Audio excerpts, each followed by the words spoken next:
Likas na ang mga lindol sa ating bansa lalo't matatagpuan ng Pilipinas sa Pacific Ring of Fire o yung mga lugar kung saan may pinakamaraming naitatalang pagyanig at aktibidad ng mga bulkan. Kaya naman nararapat lang na laging handa at kabisaduhin ang mga kailangang gawin tuwing may lindol at pagkatapos nito. May report si Sandra Aguinaldo.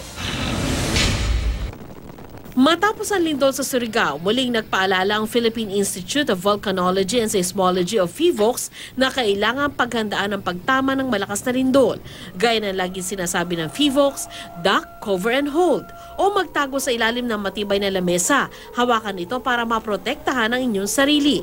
Iwasan ang mga babasagin o kaya'y mabibigat na bagay na pwedeng mahulog sa inyo.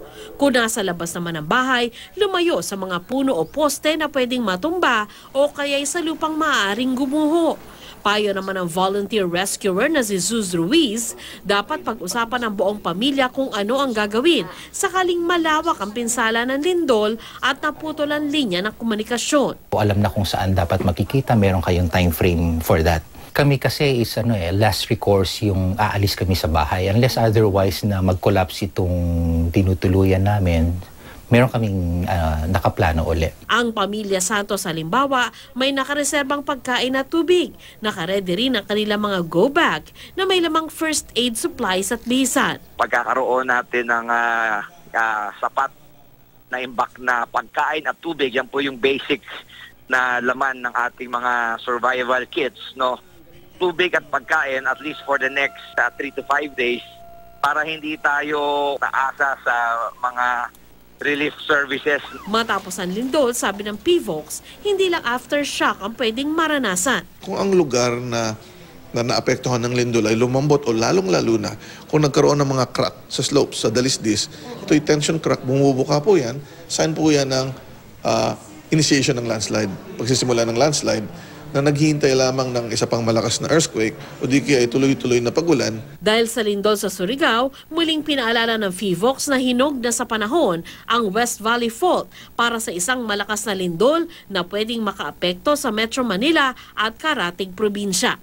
Ayon pa kay Solidum, may mga pagkakataon na bago lumindol, may kakaibang ikinikilos sa mga hayop o pagbabago ng level ng tubig sa balon at bukal bago lumindol. Pero mas maigi na raw na maging laging handa. Sa isang bansang madalas makaranas ng lindol, mabuti na ang laging handa.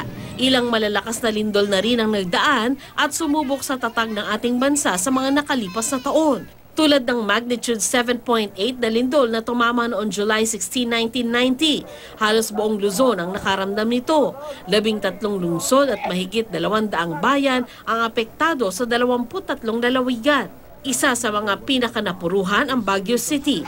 Mahigit 1,000 ang patay, halos 3,000 ang sugatan at mahigit 300 ang hindi na natagpuan. October 2030 naman, nang yanigin ng malakas na lindol ang Kabisayaan. Mahigit 200 ang namatay sa magnitude 7.2 na lindol. Mahigit 2 bilyong piso ang halaga ng pinsala. Nagkalat ang debris mula sa mga landslide at mga nasirang gusali sa Bohol, Cebu at iba pang lalawigan. Sandra Aguinaldo, GMA News.